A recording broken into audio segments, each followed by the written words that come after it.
नमस्कार मंडळी, जयश्री ब्लॉग या यूट्यूब चॅनलमध्ये तुमचं पुन्हा एकदा स्वागत करते।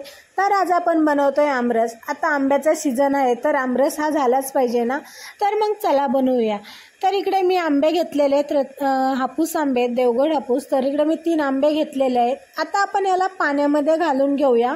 पाण्यामध्ये आंबे भिजत ठेवायचे अर्धा तास। आंबे भिजत ठेवल्यामुळे जो आंब्याला जो नरमपणा असतो तर तो कमी होतो आणि आंबा असा दाटसर होतो, म्हणजे घट्ट असा होतो, कडक होतो।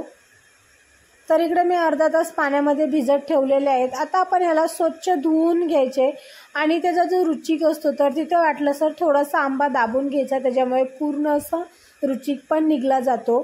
तर इकडे मस्तपैकी स्वच्छ आंबे मी धुवून घेतलेले आहेत आणि आता आपण त्याला कट करून घेऊया।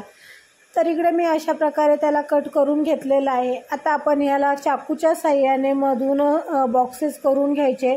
अशामुळेच आपला गर असतो तो पूर्ण निघला जातो, आंब्याला म्हणजे सालीला थोडाही राहिला जात नाहीये। तर इकडे मी सर्व असं करून घेते बॉक्सेस आंब्यांना।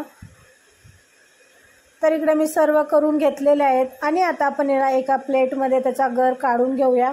त्याला हाताचा थोडाही वापर होत नाही, म्हणजे हाताने आपण त्याला काहीच करायची गरज पडत नाही। चाकूने त्याला बॉक्स करून घ्यायचे आणि नंतर चमच्याने त्याला काढून घ्यायचा गर। तर इकडे मी मस्तपैकी सर्व आंब्याचा गर काढून घेते। तर आंब्याची जी कोई असते तर त्याला पण थोडासा गर राहिलेला असतो, तर तो पण चमच्याच्या साहाय्यानेच काढून घ्यायचा।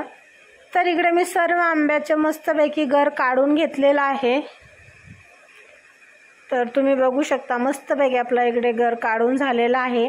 तर आता आपण त्याला इकडे एक मिक्सरचं भांडं घेतलंय, त्यामध्ये आपण जो गर काढून घेतलाय तर तो घालून घ्यायचा। तसेच त्यामध्ये आपण आता 4-5 वेलची घालून घेऊया। वेलचीमुळे खूप छान असा सुगंध येतो आणि खाण्यासाठी पण खूप छान अशी टेस्ट लागते।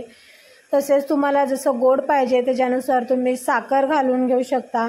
आणि इकडे मी थोडंसं दूध वापरते। दूध नाही वापरलं किंवा पाणी वापरलं तरी चालेल, पण मी इकडे थोडंसं दूध वापरते। आणि यामध्ये तुम्हाला जर आईस क्यूब घालायचे असतील तर तुम्ही आईस क्यूब पण घालू शकता। आणि आता आपण याला मिक्सरच्या भांड्यामध्ये फिरवून घेऊया। तर इकडे तुम्ही बघू शकता मस्तपैकी आपला आमरस रेडी झालेला आहे।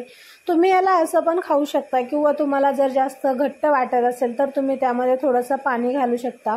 तर इकडे मी थोडंसं थंड पाणी घालून घेते यामध्ये।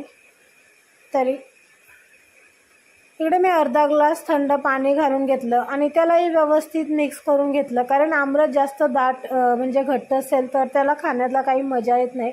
तर इकडे मी थोडं पाणी घालून त्याची थिकनेस थोडीशी पातळ केलेली आहे। तर इकडे मस्तपैकी आपला आमरस रेडी झालेला आहे। तर कसा झाला हे मला नक्की कमेंटमध्ये सांगा आणि तुम्ही पण बनवून बघा। व्हिडिओ आवडल्यास लाईक करा, शेअर करा आणि चॅनलला सबस्क्राईब करायला विसरू नका। अशाच चॅनलशी कनेक्ट राहा। खूप सारं प्रेम द्या, खूप सारे आशीर्वाद द्या। भेटूया नेक्स्ट ब्लॉगमध्ये। धन्यवाद।